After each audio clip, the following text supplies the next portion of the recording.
جزاکم اللہ۔ اب سبق سے قبل میں درخواست کروں گا اس جامعہ کے محترم مسلم شریف کے استاد، ہم سب کے استاد، انتہائی شفیق، جو اپنے ساتھی اساتذہ کے لیے بھائیوں سے زیادہ شفیق ہے، ہمارے لیے اور طلباء کے لیے باپ سے بھی زیادہ شفیق ہے، اپنی ضروریات سے زیادہ باقی ساتھیوں کی ضروریات کو مقدم رکھنے والے، شب روز اس ادارے، اس مسجد اور اس مدرسہ کی ترقی میں جن کا یوں کہیے کہ خون شامل ہے، اور انہی کی محبتوں کا یہ مرکز ہے کہ ہم لوگ سارے یہاں پر جمع ہیں، باوجود اس کے کہ کئی عوارض ہیں، تکالیف اور ہیں، لیکن اس کے باوجود الحمدللہ ادارے کے ساتھ اور ہمارے ساتھ سب کے ساتھ انتہائی شفقت کا معاملہ ہے۔ کافی دیر سے ابھی بیٹھے ہوئے بھی ہیں، جب کتنے دیر ان کے لیے یکدم بیٹھنا مشکل ہوتا ہے۔ میں انتہائی ادب سے گزارش کروں گا استاد محترم حضرت مولانا عاشق حسین صاحب دامت برکاتہ العالیہ سے کہ وہ ہم سب کو انتہائی نصیحت آموز واعظ سے نوازیں۔ نحمدہ ونصلی ونسلم علی رسول الکریم۔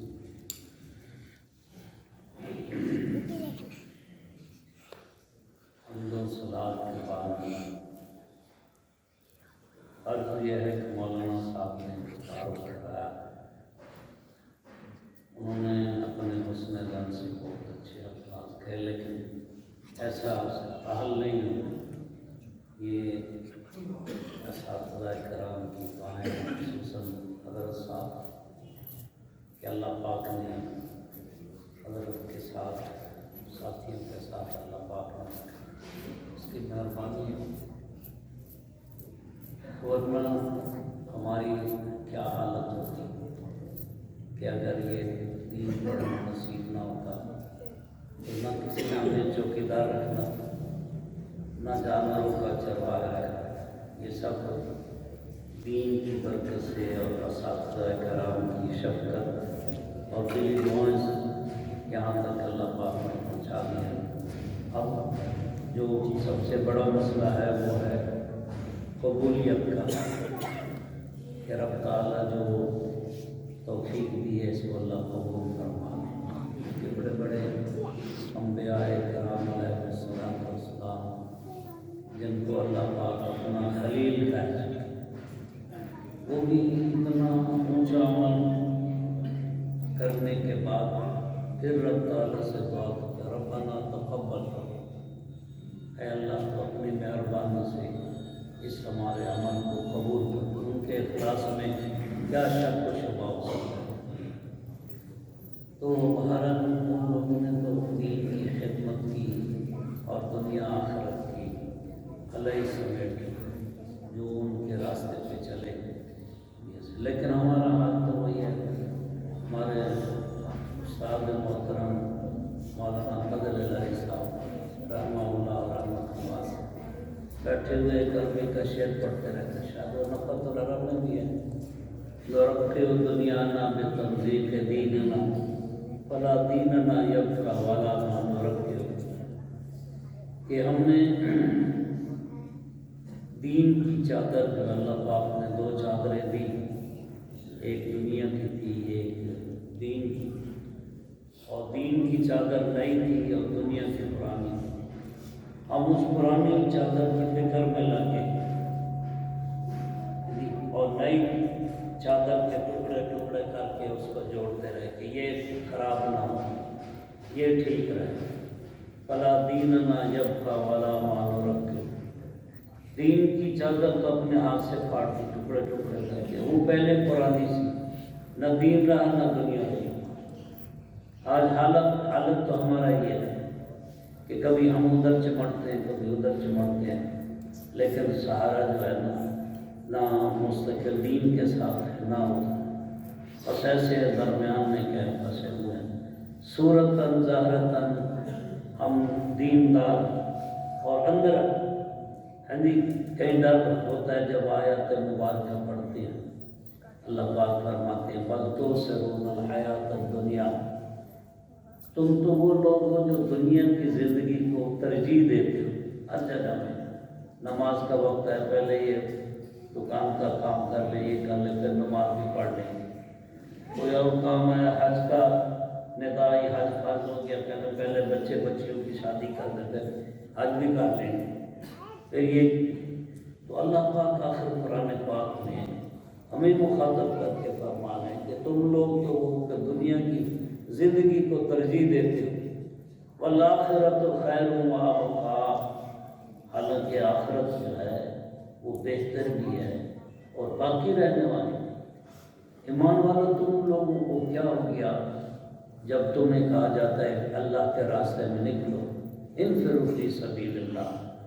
تو تم زمین کے اوپر بوجھل ہو کے بیٹھ جاتے۔ اب ہم اپنی حالت کو دیکھیں جی، یا جس مقصد کے لیے اتری، لیکن باقی جو دینی چیزیں ان کو دیکھیں، نماز کا موقع آتا ہے ہم سستی کرتے ہیں، تلاوت کا موقع مہینے مہینے تک تلاوت ہی نہیں، حافظ قرآن ہے، قرآن یاد کر لیا، آپ پتہ نہیں بھلانے کے پیچھے پڑ رہا ہے، رات کو نہیں اٹھتے جی۔ اور یہ دیکھنا کیوں نہیں رات کو، اتنی بڑی لمبی رات ہوتی ہے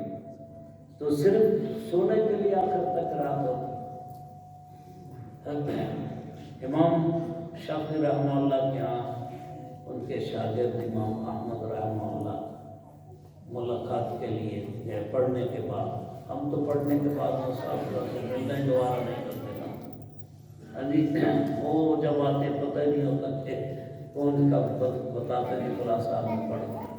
باہر وہ اتنے بڑے امام ہو کر پھر بھی اپنے استاد کو ملنے کے لیے گئے۔ تو امام شافعی رحمہ اللہ نے اپنی بیٹی کو کہا کہ یہ میرا شاگرد ہے، یہ بڑا نیک اور یہ طالب علم کے وقت تہجد کی نماز پڑھتا تھا، اس کے لیے پانی رکھ دینا۔ تو یہ رات کو اٹھ کر وضو کر کے نماز تہجد پڑھے گا۔ انہوں نے رکھ دیا، جب صبح نماز کے لیے گئے تو صفائی کی نیت سے کمرے میں گئے، دیکھے پانی اسی طرح پڑا ہے۔ جب واپس آئے تو اپنے والد کو کہنے لگے کئی فتح، یہ طالب علم کیسے لیس لہ حظ فی صلاۃ اللیل، جس کو رات کی نماز کے اندر حصہ نہیں ملتا، یہ کیسے طالب علم ہے جو اپنے رات کو اٹھ کر اپنے رب کو نہیں مناتا۔ اللہ پاک نے کتنی تعریف کی ہے رات کو اٹھ کے اٹھنے والوں، وبالاسحار هم یستغفرون، اللہ کے ہاتھ سے انعام دے لے، ان المتقین فی جنات وعیون، جو ان کا رب ان کو دے رہا ہوگا وہ لے رہے ہوگی، کیونکہ یہ دنیا میں محسنین، اور محسنین کے بعد جل پاک نے ذکر کیا کہ کیا محسنین، کانوا قلیلا من اللیل ما یہجعون، یہ ساری رات بستروں کو چمٹ کر نہیں سو رہے تھے، اور وباللیل هم یستغفرون، اور یہ رات کو اٹھ کر اپنے کیا کرتے تھے، معافیاں مانگتے تھے، والمستغفرین بالاسحار، اور پچھلی راتوں کو اٹھ کر رب تعالیٰ سے معافی مانگ۔ آخر یہ کن کے لیے، مکھی مچھروں کے لیے تو نہیں آیا، اور اس انسان کے لیے، اس انسان کے لیے جو رات کو اپنے رب سے تعلق بھی نہیں جوڑتا، وہ کیسے خاص انسانوں میں سے بن گیا، سوچنا چاہیے۔ تو امام شافعی رحمہ اللہ نے امام احمد رحمہ اللہ کو فرمایا کہ بیٹا تم طالب علمی میں تو بڑے نیک تھے، اب تہجد کو چھوڑ دی، رات کو نہیں اٹھتے۔ کہنے لگے حضرت اب راز کھولی کیا، بتانا ہی پڑا، آپ کا رات کو جو کھانا کھایا تھا اس کے اندر اتنی نورانیت تھی، اتنی نورانیت تھی، میں نے کوشش کی سونے کی، نیند نہیں آئی، میں ساری رات رب تعالیٰ کی عبادت کرتا رہا، وضو کرنے کی ضرورت ہی نہیں پڑی۔ ایسے بھی ہمارے مسئلہ وجہ کا ایسے تو نہ، تو اس لیے ذرا اپنے اندر جو ہے نا دین کا سلسلہ بھی پیدا، وہی نہیں جو کہ دنیا بھی گئی اور دین بھی گیا جی، فلا یبقی، نہ دنیا رہی اور نہ کہ ہے دین رہا۔ تو اس چیز کا بڑا خیال رکھنا چاہیے، کیونکہ جب تک ہماری طرف سے طلب اور سعی نہیں ہوگی، اس وقت تک ہم منزل مقصود تک نہیں پہنچیں گے۔ آخر طلب کے ساتھ ملے گی اور سعی کے ساتھ ملے گی۔ آپ کو معلوم ہے کہ وہ جس شخص سے اتنے بڑے گناہ ہو گئے تھے، کئی قتل کر بیٹھے، حتیٰ کہ سنچری پوری کر دی اس نے، اس کی جو آگے عالم نے اس کو بتایا کہ فلاں بستی میں جانا، پیچھے نہیں جانا، اثرات اثر کر جائیں گے، اثرات۔ وہ بیچارہ ان کے کہنے پہ چلا، موت درمیان میں آ گئی۔ یہ جو حدیث پاک کے اندر آتا ہے کہ مرتے مرتے اس نے جو صحیح کوشش کی، سینہ آگے کیا، ایک بالش آگے بڑھا، تو جنت والے فرشتے اس کو کیا لے گئے، ورنہ جہنم والے بھی تیار تھے کہ اس کو ہم کیا لے کے جاتے۔ تو وہ کیا تھی صحیح، جتنا اس نے کیا کیا آخر میں، من اراد الآخرۃ وسعی لہا، آخرت کی طلب بھی ہو، بے طلب ہو کے نہ بیٹھے، ساری طلبیں دنیا کی ہمیں لگی ہوئی اور وہ غالب آ جائے آخرت کی طلبیں، تو پھر کیا فائدہ۔ اس لیے طلب بھی ہو، طلب کے ساتھ ساری محنت بھی، ایسے نہ کہ بس چپ کر کے سو جائے، آنکھیں بند کریں، نہ نماز کا اہتمام، نہ روزے کا، نہ حج کا، نہ زکوٰۃ کا، نہ مخلوق کی خدمت کا۔ دیکھو نا صحابہ کرام کا اللہ پاک جو تعارف کراتے ہیں تو کیا فرماتے ہیں، یبتغون فضلا من اللہ ورضوانا، وہ ڈھونڈ تلاش کے اندر رہتے ہیں کہ اللہ کا فضل ہمیں ملے، اللہ کی خوشنودی ملے، تو رات کو اٹھ کر پیارے دیتے ہیں، رات کے اندھیرے میں نقاب کر کے بیواؤں کی، یتیموں، مسکینوں کی خدمت کرتے ہیں۔ اور کوئی باہر سے آتے ہیں تو حضرت عمر جیسے اور حضرت عبد الرحمن جیسے حضرات رات کو جناب مسافروں کی کیا ہے پہرا دیتے کہ کوئی ان کو لوٹ نہ لے۔ مخلوق کی خدمت جو ہے یہ ہمارے دین کا حصہ ہے۔ وہ حضرت عمر فرماتے نا، میں گڑیا کی خدمت کے لیے نکلا تو کوئی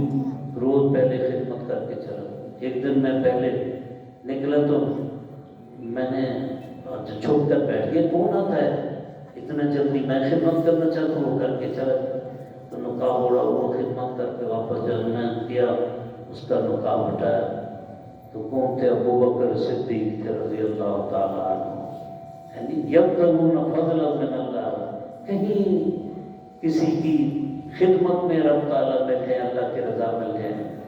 یعنی کسی بیمار کی عادت کرنی، اللہ پاک وہاں مل جائے، تو رب تعالیٰ کو ڈھونڈتے رہتے تھے اب تک۔ اصل تو ہمارا سارا مقصد پڑھنے پڑھانے کا یہ ہے کہ اللہ پاک مل جائے رب تعالیٰ میں، تو سچی نیت سے، سچی سعی سے انشاءاللہ اللہ پاک کو مل جائیں گے۔ اللہ پاک ہم سب کو اس کی توفیق نصیب فرمائے۔ باقی میں سب حضرات کا شکریہ ادا کرتا ہوں، اساتذہ کرام کا بھی، آپ حضرات کا بھی، آپ تشریف لائے اتنی سردی کے اندر، اللہ آپ کو جزائے خیر دے، بہترین جنت کی صورت میں، اللہ اپنے رضا اور خوشنودی کی صورت میں۔